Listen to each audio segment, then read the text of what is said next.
What's up, everybody? This is the Junkyard Dawgcast. I'm Jake Rowe with Dogs 24/7. With me, as always, Kipp Adams, Rusty Mansell, also of Dogs 24/7. And it's a little bit of a different podcast in terms of how you guys are going to be able to consume it. You can see us, and that's a lot of fun.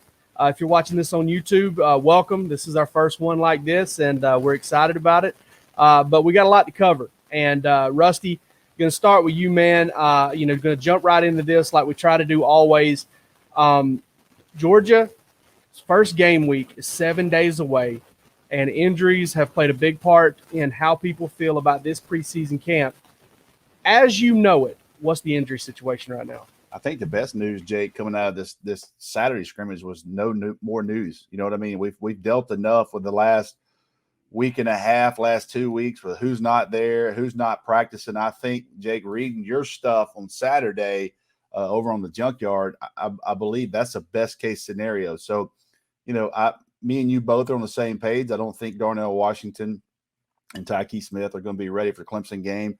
I know that's a day-to-day thing. Of course, it is day-to-day until the day they come back, and that's just the way things are handled there. But I think you start talking about Jermaine Burton coming back. I even put on the dog treats this morning that did confirm Warren Erickson doing a little bit of reps, but, he's having to try to snap right-handed instead of left-handed. So, there's some things still trying to be worked out. It's a camp. You don't want to lose two guys, specifically Darnell Washington and Tykee Smith. And what I said about that was these guys are very, very talented players.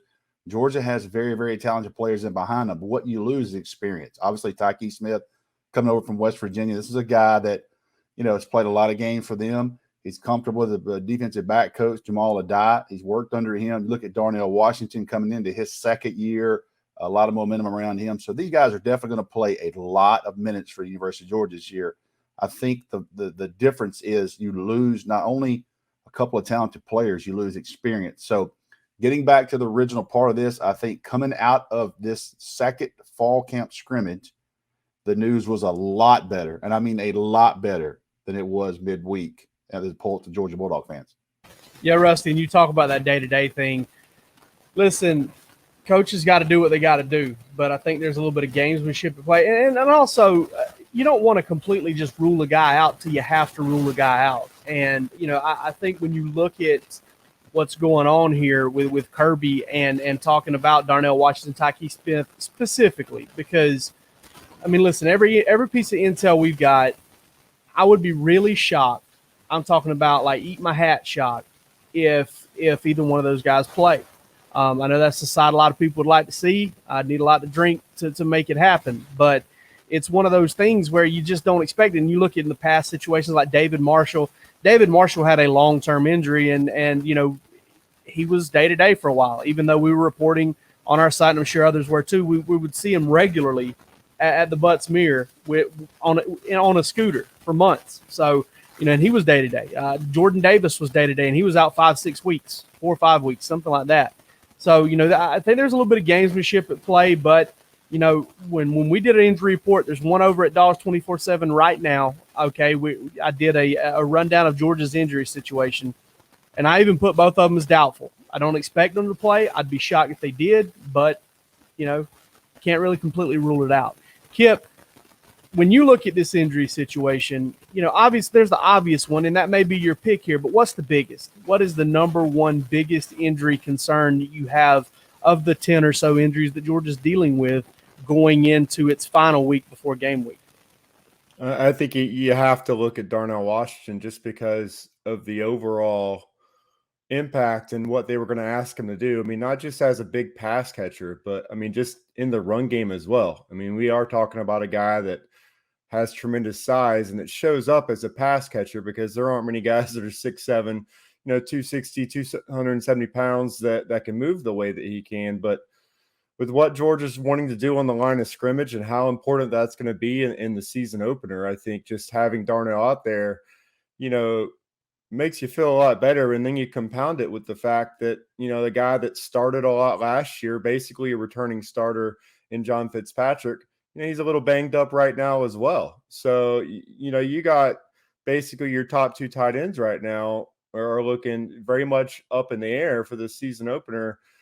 you could be looking at a true freshman out there starting at tight end and Brock Bowers, and that's just a key position for Georgia. All the talk this offseason is how are they going to get all these tight ends on the field at the same time? Are they going to play 2 tight end sets, the whole year or, throughout the game? Are they going to do a lot of heavy in that situation now? We're talking about, who are they going to put out there in line at tight end? And, we've talked all offseason about Brock Bowers, and then one of the most impressive freshmen in this 2021 class that Georgia's brought in. But, you're asking a lot of him to step out there, the bright lights, the most anticipated game of the year, a top 5 matchup. He's a guy that, as a pass catcher, the sky's the limit. Asking him to take on some of the guys that Clemson's going to line up out there on the edge, that's a tall task. So for Georgia, I mean, that is a big question mark. What are they going to do with that position? Are they going to change personnel, packages? Are they going to go a lot of 4 wide and they try to spread out Clemson and try to, give their backs some better looks as far as just not going man on man? Or, what are they going to do? Is Brock going to go in there and get his first career start in his first college game? I mean, that's a huge question mark. And I think that's something they're going to just try to take a look at over these next 2 weeks to see, where Fitzpatrick is as far as, how healthy he could be, how much they can ask of him. I mean, that's the number one thing I'm looking for over the last set of practices, last scrimmages.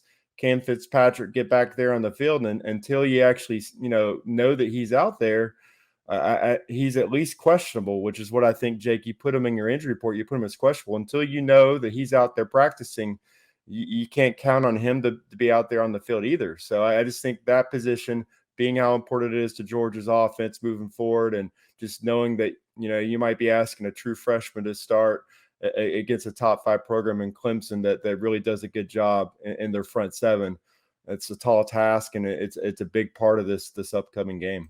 It's a great point, because when you start talking about the one area that worries you the most, it's that tight end position. And it's because, listen, Clemson's really good up front. And if you're going to want to run the football, set up play action, all that stuff, you want to try to create big plays.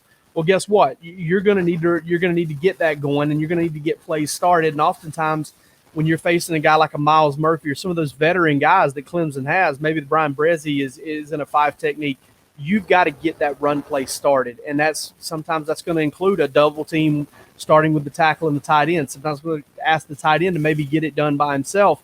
And, I fully expect, and Rusty, I want to get your take on this, I fully expect John Fitzpatrick has a very good chance to play. Okay, I think they're going to be cautious with him.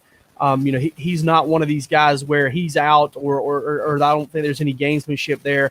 I think they're just trying to get him ready and get him back. He's not dealing with a broken anything, or I'm pretty sure it's a foot sprain. If they can get him back, that's huge, because, yeah, he's not the mismatch in the passing game that a Darnell Washington is, but he's a veteran, hat-on-a-hat guy that you can use in max protection. You can use him in the passing game, and you can definitely use him in the run game. And what were we talking about, Rusty, when we talked about Eric Gilbert, who also up in the air? We don't really know what's going on there as far as him being back with the team and when that may happen. We were talking about all these size mismatches Georgia had, not just in the passing game, but the run game. And now you're talking about 2 guys that it doesn't really look like they're going to be out there in Gilbert and Washington. And then John Fitzpatrick is questionable right now. What are you hearing as far as Fitzpatrick, and what does Georgia do now that maybe that size mismatch isn't there? You look at Georgia, in the past, and here's something I thought about, Jake. You covered this team day to day. When they have needed more bulk, you have seen Georgia line up Alden Bynum in a jersey. You've seen Georgia line up Justin Schaefer. I'll never forget the Notre Dame game. In walks 44 right there as he comes out of the stadium, rather come out of the tunnel. I was like, who is 44? And who is this jumbo walk on? Like, what happened? And I turn around, it's Justin Schaefer. So what they had intended to do early in the game was use an offensive lineman over at tight end, do some of those things. So certainly I don't know what they can do or who they can do that with, but this staff has not been afraid to take an offensive lineman, maybe a guy that's running second string or a little bit down the line, and put him in to add some size, some volume, sort of say, attached to the end of the line of scrimmage. So Maybe that's something we'd look for, coming out in the next couple of weeks. Who could that be? As far as Fitzpatrick, I would lean maybe coming back, but you want to see where we are, may say about Thursday. I think Thursday is the last full day practice, full pad practice before Clemson. I'll double check that. Jake, you may know better than me. So when you look at situations like that, number one, who could be that Autumn Bottom Justin Schaefer guy in a short time? And number two, is Fitzpatrick getting reps? He knows the offense, mental guy. He's a physical guy. I don't think he gets enough credit for how physical he is. But you go back to the Arkansas game last year, made a couple of big catches in the second half when they brought Stetson Bennett in, got Georgia back in the game. So he's a guy that can count on. He's played meaningful minutes. Brock Bowers, ultra-talented kid. We've heard a lot about him, a lot of buzz on him immediately last spring, this summer, early in fall camp. That's just the nature of the beast now. You look at these, you take Eric Gilbert, for example. Eric Gilbert, highly ranked kid. He played immediately at LSU, played first game and scored, I think, the first game. So these kids are counted on. That's not the best case scenario, but I think there's a few things that Georgia still can do in the meantime, especially at that tight end position to kind of shore up some things. You certainly, you look at the end of July and you're thinking, man, Darnell Washington, Eric Gilbert in the lineup at one time, and that very well could happen this year. But if you're Clemson, you're probably preparing that those two aren't going to be there, and that takes a lot off your plate now because those two are mismatches. You have to have guys, I don't care who it is. You start talking about guarding 6'8" and 6'5", athletic as that is, that's hard to deal with. So hopefully the Georgia Bulldogs will have that scenario this year at some point. For right now, I don't anticipate it for Clemson, but I do think Georgia's got some things they can do short term to try to give themselves the best advantage in that football game. Tell you what, there's no shortage of options because you got Amarius Mims, you got Austin Blasky, Broderick Jones, even a guard like a Devin Willock or a Chad Lindbergh. I mean, all big bodies. Jordan Davis has actually done it. So they've actually put him out there, and we'll see how good a shape he's in if they try to make it happen. Jalen Carter last year at Auburn. Playing fullback. Yeah, caught a touchdown. So yeah, they've played Jalen Carter at fullback. They played Clay Webb at fullback. So they haven't been shy about trying to figure out creative ways. And if I'm not mistaken, there was a 2 tight end set they used at some point during the 2019 season with Justin Schaefer at one of the tight ends and Cade Mays at the other tight end at one point. And so they had Ben Cleveland at guard. So they had 7 offensive linemen on the field. And you may see something like that. See Georgia get creative. Todd Monken's big on that. Kirby talked about how, when you're dealing with a more limited roster like Todd Monken was dealing with whenever he was offensive coordinator in the NFL with the Bucks and the Browns, that you often have to kind of borrow from the defense to create those types of things and make those things happen. And that's some place where Georgia can get creative. One more thing I want to hit on with the injuries, Kip, and I want to throw this one to you. Listen, we didn't put Jermaine Burton on the injury report. He had a sprained ankle early in camp, but he was full participant in this past week's scrimmage. That's huge for Georgia. How important is it in your mind for Georgia to get Kearis Jackson back at full strength? The guy we have listed as probable, but a guy that's still trying to come back from knee surgery a couple months ago. I mean, we talked about it a year ago as him being a guy, if he could just stay healthy, guy was the unluckiest player the first couple of years, just getting banged up, having great camp and just not able to really stay healthy for a whole year. He's a guy that's kind of been the forgotten man. Everyone's talking about, Marcus Rosemy-Jacksaint, Jermaine Burton. Is Arian Smith going to take that next step? Well, Kearis, I mean, he's been mentioned maybe as a number 4, number 5 wide receiver. I think on the Junkyard, he basically got mentioned like he was the number 4 or 5 guy on the depth chart right now. And, he led the team in receiving last year. So I think him being healthy, I mean, JT Daniels wants that guy he can depend on, third down, when he needs a guy to kind of get underneath in that secondary and pick up a first down. If you don't know what you're going to get from the tight end position in this game, then Kearis becomes even more important because he was that guy early on in the season when Georgia had kind of question marks at quarterback. Kearis was basically the offense, all the talk about, what are they going to get? Is George Pickens going to have this All-American type year? And it was Kearis just making play after play after play early on in the year to kind of get Georgia through until JT Daniels kind of stepped in and took that offense to the next level toward the end. Kearis kind of cooled off, but I mean, he's a guy that you know what you're going to get. A guy that's strong hands and just overall strong as a blocker as well, which is something we haven't talked about. If the tight end position, if you're not sure if you're going to be able to get your key guys in there, then they're going to ask more from the wide receivers, in the run game. And they're going to have to go out there and set that edge for them and help these guys break these runs outside. And Kearis is a guy that you can depend on in all facets of the game. So I think as far as knowing what Georgia's going to get in Kearis Jackson, I think that Todd Monken knows that he can depend on him. He can call on him early and often. And if JT needs help just kind of getting into a groove early in the game, I think it's going to be because Kearis Jackson's out there moving the chains on a consistent basis in the first and second quarter.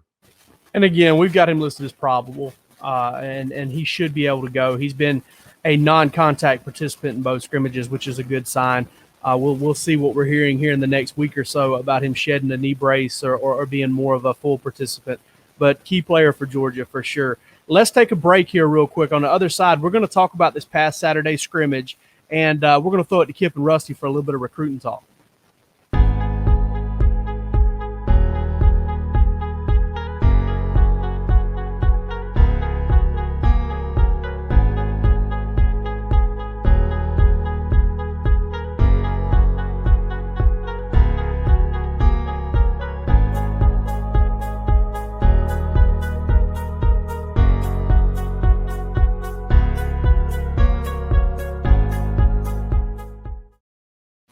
All right, Rusty. Listen, I had a full scrimmage update after the scrimmage, moments after it was over the other day. But I want to hear from you. What was your main takeaway based on everything you heard from that scrimmage? What was your main takeaway from the scrimmage, and who kind of maybe what piece of information may have perked your ears up a little bit? I think the information of last week, Jake, I don't think you shied away, and I didn't shy away. And we have a couple of board members, a couple of subscribers on Dogs 247 that were there, and they kind of backed that up and saying that, JT Daniels had a rough day last Saturday, not this past one, but the first scrimmage. He had a rough day, carried over into the indoor after, what we heard, maybe the second play, that was another pick six. And that's concerning. That was real concerning, as far as, and I'm very cautious with that because you start writing things like that and it goes panic mode. But I think what I heard, I heard he had a great week of practice. I came back in and, what I heard quickly at that Monday afterwards, they had one of the best practices they've had so far in fall camp. JT Daniels was crisp all week, very decisive, just very accurate, came back ready to rock and roll. And I think he had a really good day on Saturday. Jake may have heard the same way with the offense having a good day. So that is very good news. That's, you want JT Daniels to be who he's advertised to be. We got a sample of him last year, but, this is the biggest game he's played as a Georgia Bulldog. He's been in big games before. It's not like the lights are going to be too bright for him, but, that was a little concerning to hear some of the stuff you hear and, couple picks, couple guys dropping balls that could have been picks. And then all of a sudden you hear he has a great week of practice. He has a great scrimmage. That's exactly what you want to hear. I think, Jake, what you wrote was spot on everything I heard. As far as, everybody asked about the offensive line. Everybody asked about the left tackle. And everybody wants to know who's playing wide receiver and who's there. So, the people that are members on Dogs 247, I think, Jake, that's one of the best things you do. That was an unbelievable report. I skimmed it right quick as in between games from Corky Kell, and I didn't have to ask any more questions. I didn't have to ask anybody anything because I knew you had it fully covered. And I go back on Sunday and kind of reach back out to some people and see that was kind of the main theme I got from different circles was, hey, JT Daniels was JT Daniels all week, not just a scrimmage, and that's very good news for Georgia Bulldogs. Absolutely. You wanted to see a bounce back. And listen, after last preseason, Rusty, I don't know if I can get too concerned or too excited about any quarterback doing well or doing poorly in the scrimmage. It didn't work out great for DeJuan Mathis after lighting up the scrimmages. It's, sometimes guys treat it differently. I think Zach Wilson said this recently. Quarterbacks in preseason camp find out what they can get away with. They find out what chances they can take and get away with. And when you're facing a number one defense and doing things like that, you're going to make some mistakes. Obviously the offensive line, little intel there. It was mainly Jamari Sawyer at left tackle, Cedric Van Pran at center, Justin Schaefer at left guard, Tate Ratledge at right guard, and Warren McClendon at right tackle. Marius Mims jumps in there some at right tackle from what I've heard. And that's kind of how it worked out. Warren Erickson actually did get reps with the second team offensive line at center, snapping with his right hand. So that's big. It's kind of telling to me that Jamari Sawyer did not play much center in that scrimmage.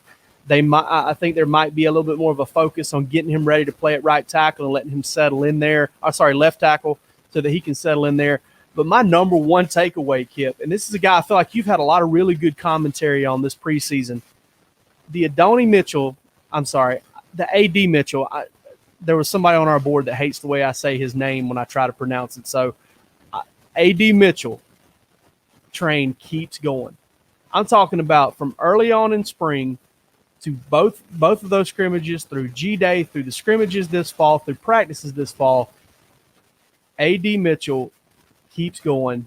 And Kip, have you ever really experienced that with a freshman? You followed this team for a long time. You never really had to cover it day to day. But have you ever experienced the buzz that has lasted this long and this consistently for a guy like AD Mitchell?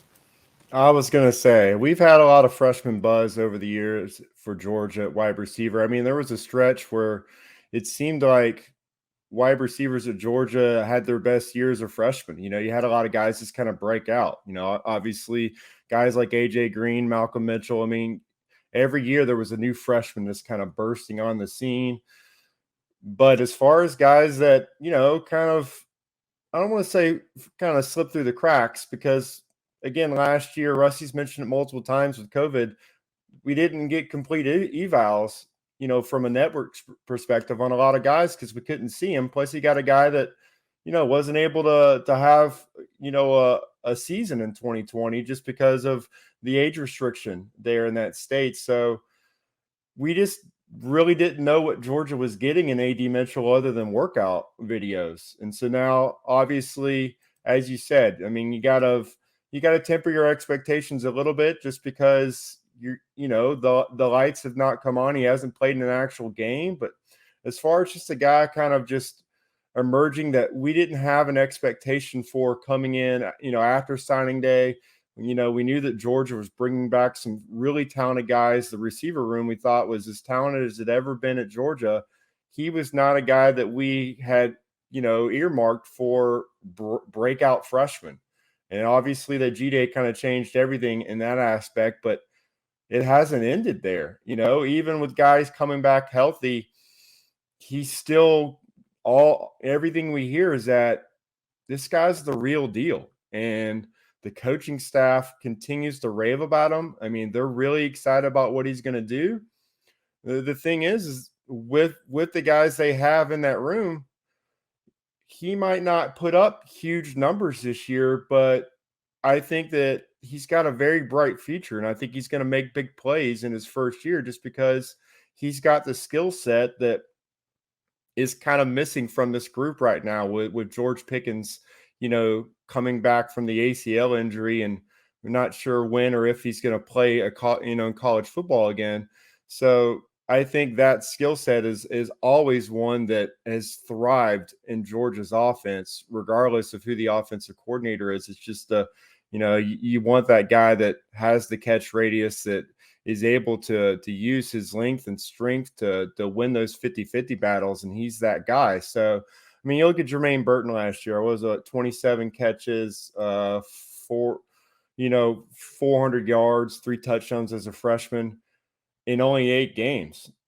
So if you want to set the bar somewhere around there, that's fine. He might not hit those numbers, but I mean, if Georgia's playing postseason football, I mean, I think that's where you kind of set the bar, is just that kind of impact. And that's just not something that was being talked about, 9 months ago, a year ago, is that this guy could come in and be that kind of player as a freshman. But I think that it is kind of where you set the bar, that what Jermaine Burton did last year, I think AD Mitchell has definitely got the skill set and, potentially he's going to have the situations we're going to call upon him to be that guy to make that big catch late in the game. And I mean, we're going to find out once the, Clemson, Georgia, and Charlotte, we're going to, find out if he's going to be called on immediately for something like that. But I think later in the season, I think he's going to emerge as, maybe one of the top 3 or 4 guys that JT Daniels calls upon and knows that he can trust him when the game is on the line, because it just seems like he's got that it factor about him. The more this thing wears on, I think that may be the case early. I think that may be the case right away. They just seem to have such a good chemistry, and in every scrimmage, every practice, everybody I talk to, they bring him up. Another note from the scrimmage, the offensive line had a really good bounce back day, settling into that group, especially running the football early in the scrimmage. Defense kind of bounced back late, but the offensive line got the better of it for most of the day. All right, guys, Rusty, throwing it to you. Wax poetic on recruiting. What do we need to know right now? The focus is really on teams right now. They're with with recruiting right now. Colleges are in camp. High school teams are starting their season, coming off the last few visits, last few weekends, and those types of things in July. Really not a lot of decisions set up right now that I know of.